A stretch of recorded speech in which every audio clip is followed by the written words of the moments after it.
Friends, welcome you all in my class named English by R.N. Shukla. आज की इस class में हम कुछ एडवांस स्ट्रक्चर्स सीखेंगे, ऐसे स्ट्रक्चर्स जिनका बोलचाल में हम ऑफन यूज करते हैं।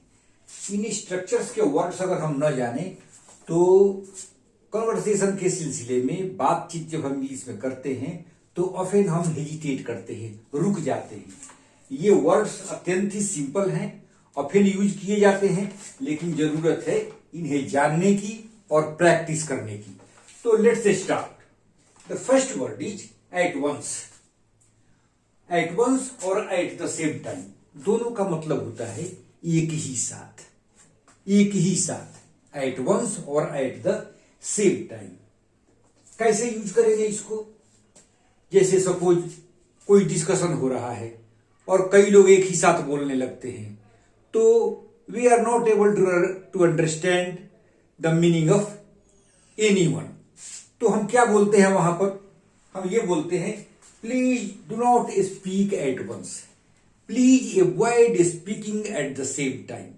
एक ही साथ अगर सभी लोग बोलोगे तो समझ नहीं पाएंगे। Please don't speak at once और please don't speak at a time.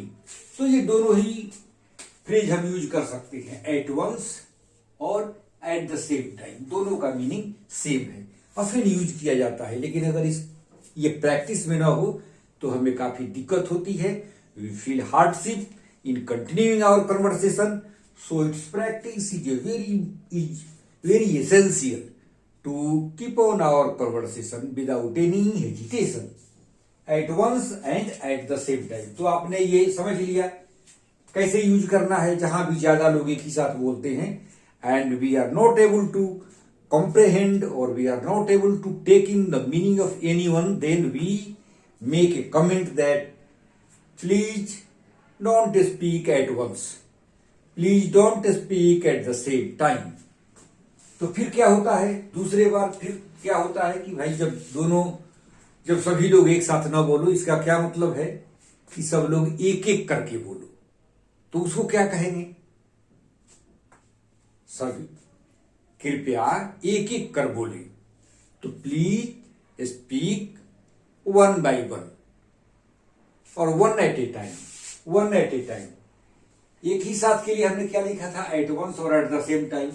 और एक एक करके के लिए क्या लिखेंगे? वन बाय वन और one at a time, one at a time.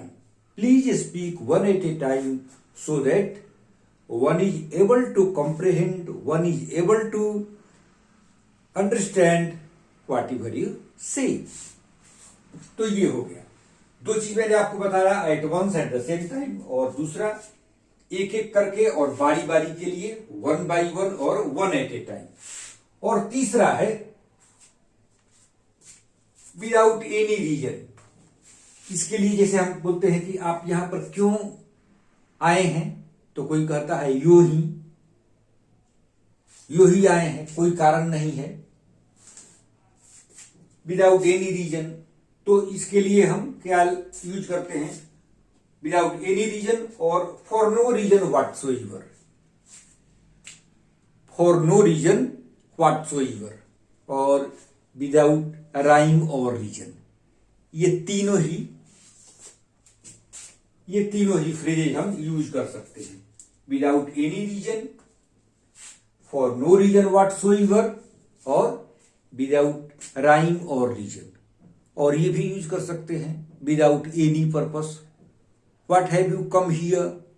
तो कोई कहता है why are you moving here and there, why are you wandering here and there? तो आंसर आता है फॉर नो रीजन व्हाटसोएवर। तो हम किसी को कहते हैं, जो कोई आदमी, a person who is not sincere in his works, he moves here and there for no reason whatsoever.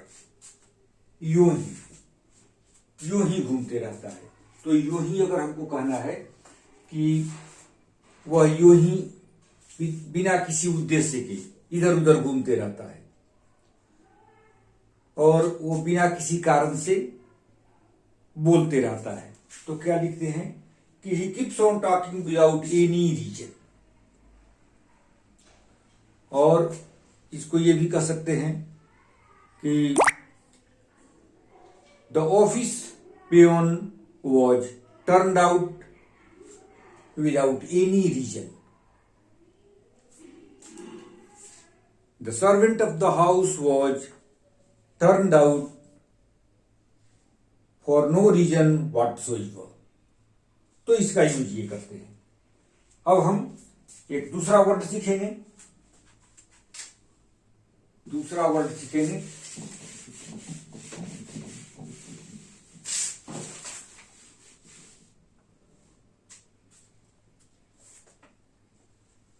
दूसरा वर्ड है जस्ट देन और ओनली देन।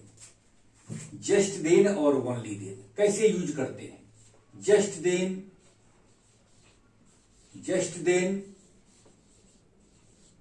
और दूसरा है ओनली देन।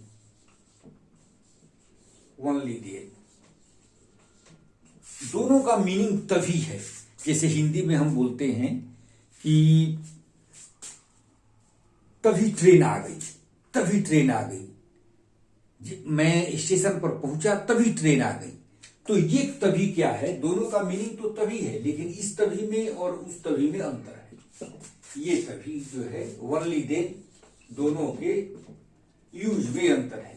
ये क्या बताता है? ये बताता है पीरियड, ये समय बताता है, और ये बताता है, ये कंडीशन बताता है। ये जब कोई कंडीशन हो वहां हम इसका यूज करते हैं।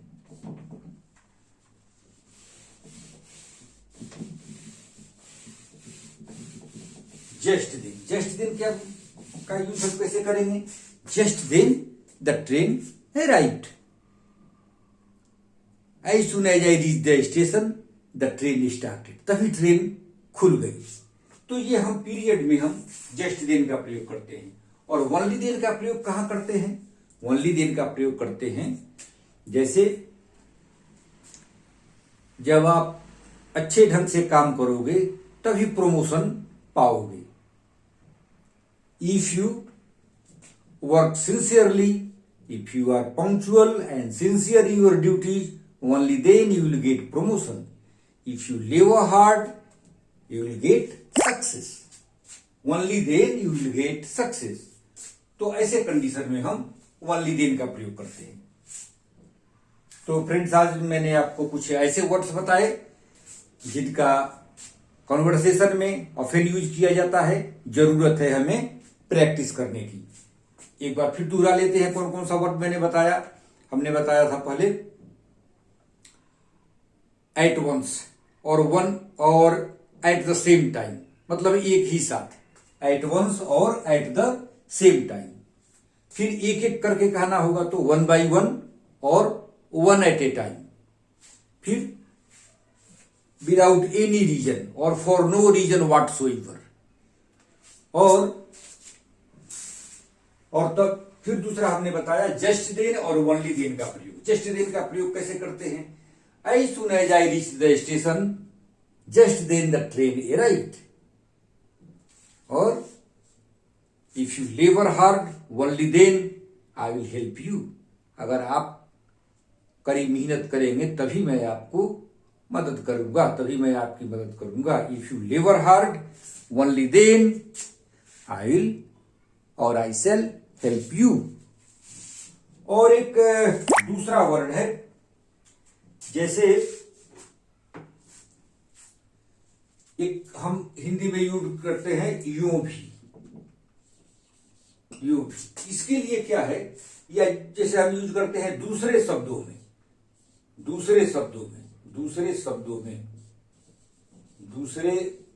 में। इसके लिए हम क्या लिखेंगे?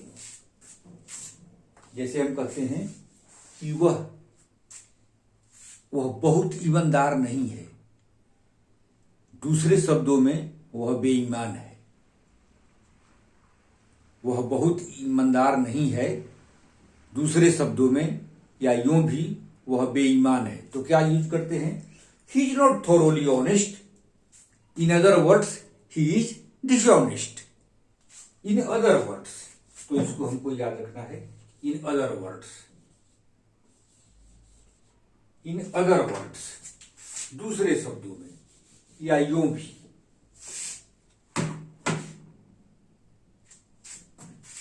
इन अदर वर्ड्स,